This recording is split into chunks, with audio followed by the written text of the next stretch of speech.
Hello, NeXT community. I'm here to prove even blind squirrels find acorns now and then. This is the XGecu programmer. You can hear the poltergeist in the background as usual.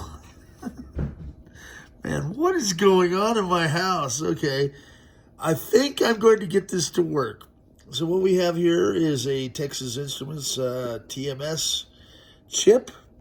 Okay, and I believe I've successfully installed the software. We're going to check to see if it's blank.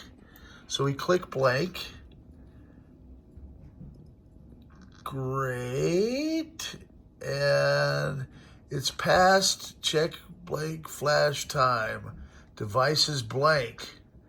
Okay. Now, what we want to do here is, let's see. I believe we go to File, Load File, and I've got downloaded the rev33v74.bin file on a Windows 7 Pro. I had to dig out this Dell Dimension and get it all configured, right? It's been hell on earth. You people put me into Windows. Here comes Bella. She's going to check my work because I get to go to bed if this works. Okay, so we're going to click that. Got it highlighted. Click OK. That should load it, right? And here's our actual ROM files here. Now, I'm going to go over to click the program key. It's going to find our device, the TMS 27C010A, which is NeXT station compatible, and click program. Now, with any luck, it's found all of our pins, and it is appearing. I think we got winner, chicken dinner. I am going to do Snoopy dances.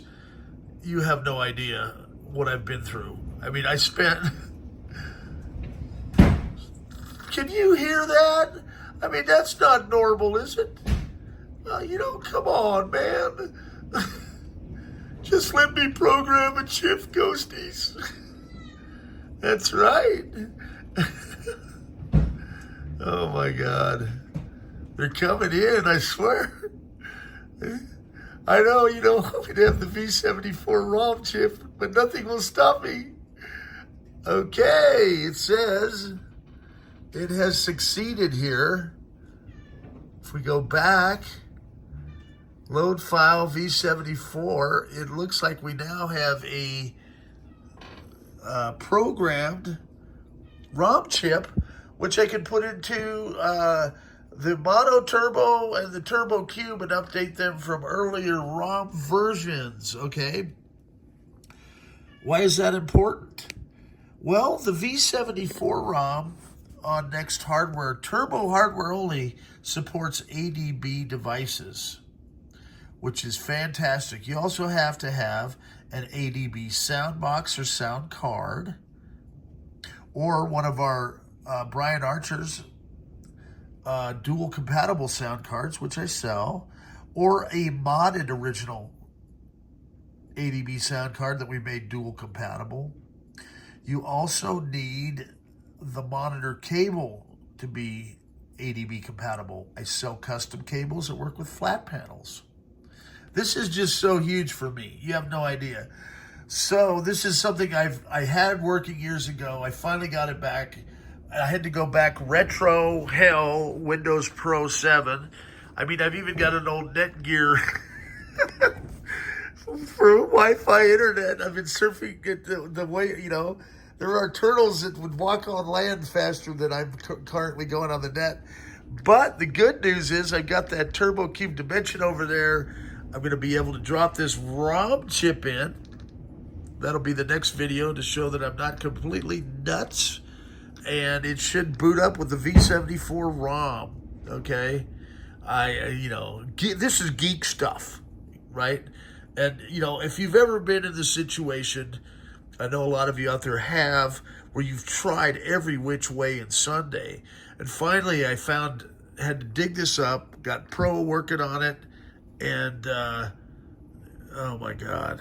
So, light at the end of the tunnel. I've got it to work.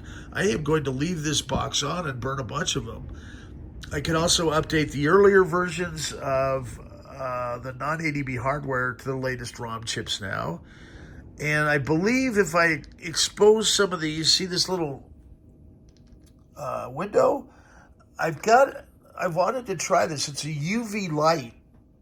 And if you hit it with a UV light, it supposedly blanks the chip.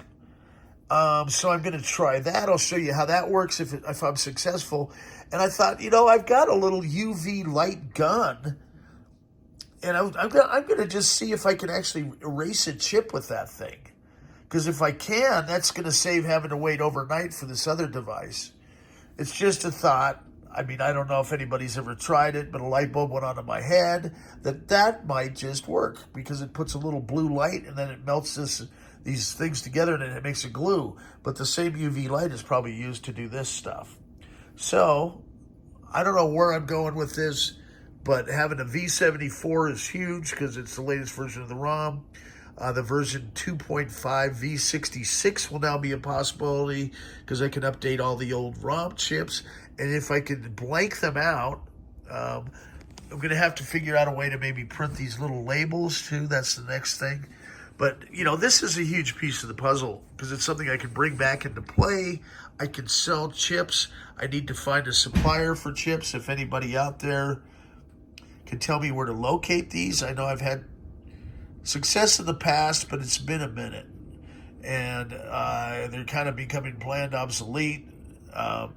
So I'll need to find, I'd be willing to buy a bunch of them because that's something else I can offer on my store. Okay, guys. Hey, I don't even think it's 4 in the morning yet. And stay tuned. More fun stuff to come from the black hole. I may put the 38-minute frustration version of this on here too, just to show how insane this has been. I had like another hour or two version that's been... It's great when you get something to work. And most of these guys out here on the YouTube channel are all polished. They're like, oh yeah, we pulled this off first try. No, you did not. Come on, man. Get real. Well, I hope you enjoy the channel. And I may bitch and moan, but when I get stuff to work, I feel pretty good. Okay. And it's even, as I say, before sunrise, and I'm battling ghosts and poltergeists and things. I don't know what's going on, but I hear more rattling all the time. I may have to call in an exorcist. We'll talk to you guys later. Bye.